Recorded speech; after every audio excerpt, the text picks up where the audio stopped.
begins in 30 seconds.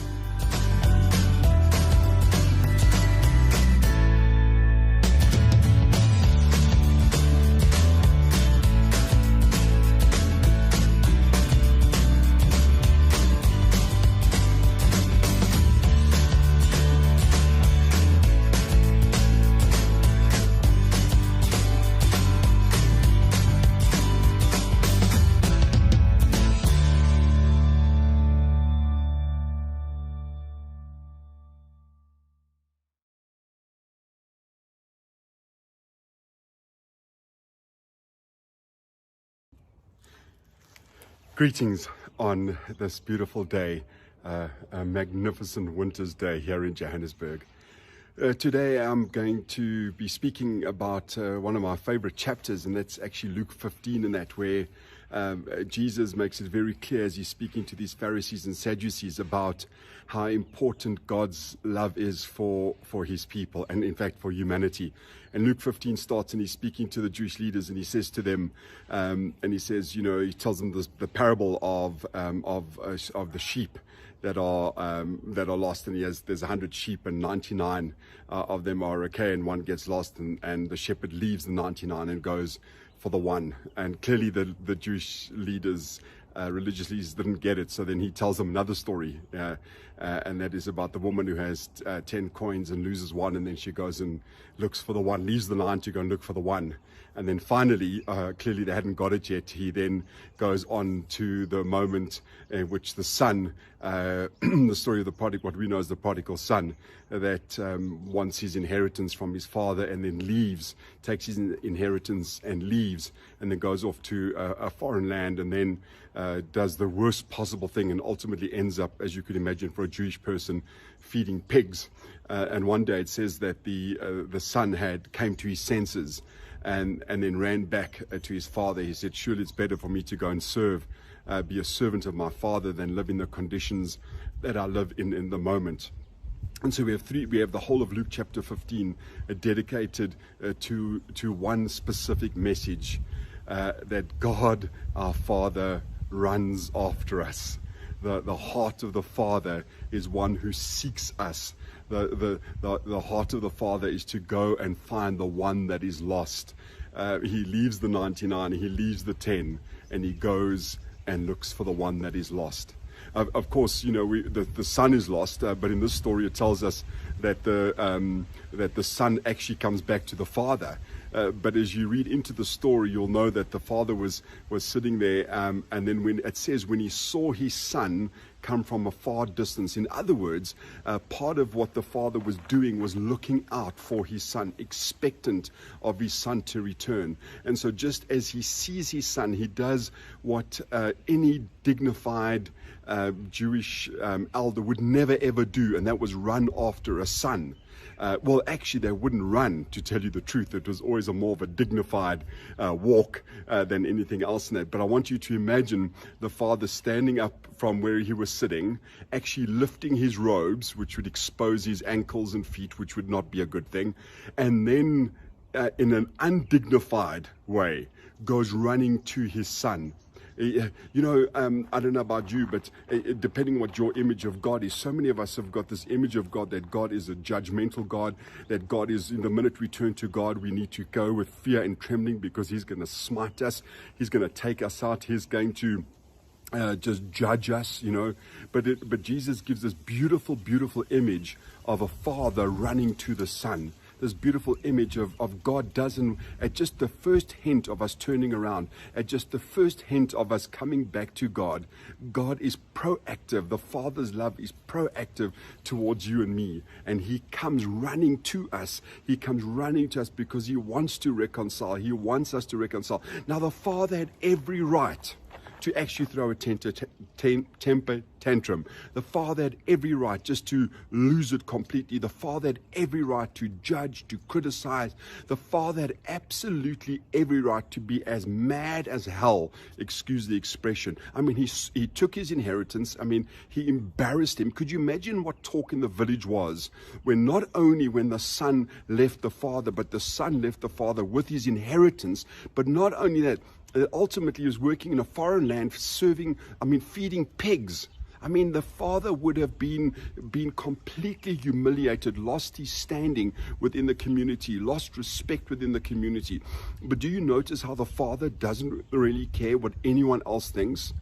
But all he's interested is reconciling with his son. That's the only thing he's interested in. And instead of being angry, instead of being furious, instead of being completely mad with his son, as rightfully he could have been or should have been, he doesn't do that. No, he runs to his son, meets his son, embraces his son. And then doesn't go, okay, we've embraced, now I'm going to put you in time out. Now I'm mad with you. Okay, we've got to this step. I've come after you, I've embraced you, and all the rest of it. He then throws a feast for his son. So this is just not even a case of the father running after the son. This is not just a thing of the father wanting to reconcile with his son. This is not just a thing of the father going, oh man, I'm so happy that we can be connected again, or anything like that. He does all of that. He does the bare minimum, yes, which alone in itself is wow. You know, the Father seeks us. The Father looks for us, especially when we're lost, especially when we've been feeding pigs. He still comes to us. Now that alone is worth an incredible wow. I mean, that is just unbelievable. But then not only does he do that, not only does he run after his son, he then throws a party. And he doesn't get some skinny little cow, whatever the case may be. He gets the best. He gets a fattened calf. In fact, in this whole story of the prodigal son, the only unhappy person besides the other son is the fattened calf. I mean, so they slaughter this calf.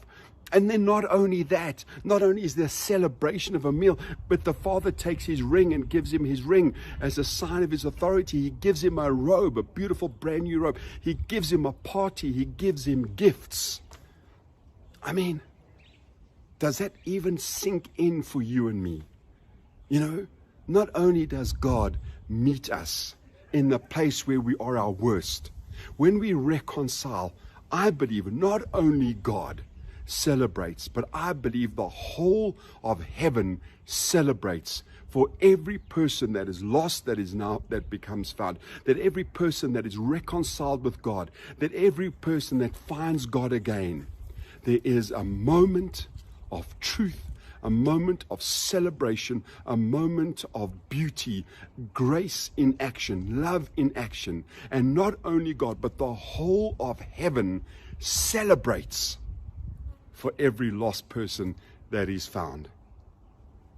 I don't know where you are. I don't know right now if you're feeling lost or feeling far away from God. God will leave everything just for you. Not only will he just leave it, he comes running to you and to me. And then when he finds us, we celebrate. Then the party is on. Such is the abundance of God's love for you and for me. There is no end to it, my friend. There is no end to it. Do you know that today?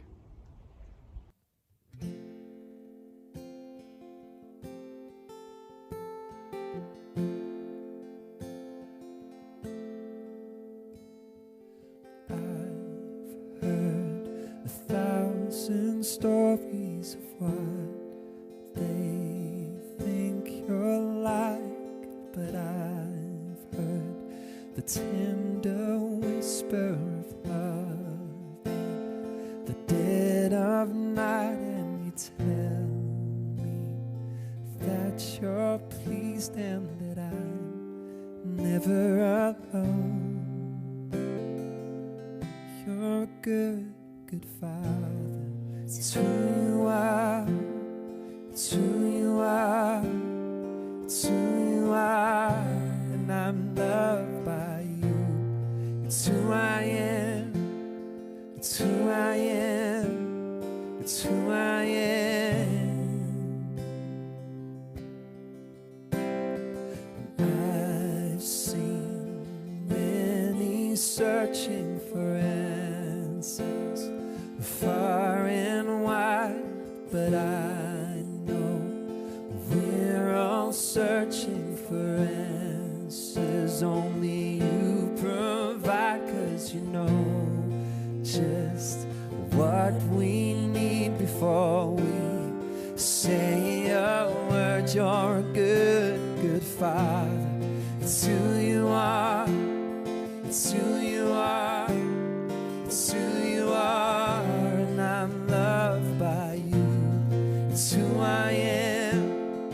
It's who I am. It's who I am. You are perfect in all of your ways. You are perfect in all of your ways. You are perfect in all of your ways to us. You are perfect in all of your ways. You are perfect in all of your ways. You are perfect in all of your ways to us. Love so undeniable, I can hardly speak. Peace so unexplainable, I can hardly think as you call me. Deeper still as you call me. Deeper still as you call me. Deeper still into love. Love, you're a good, good Father. It's who you are. It's who you are. It's who you are, and I'm loved by you. It's who I am. It's who I am. It's who I am. You're a good, good Father. It's who you are. It's who you are. It's who you are, and I'm loved by you. It's who I am. It's who I am. It's who I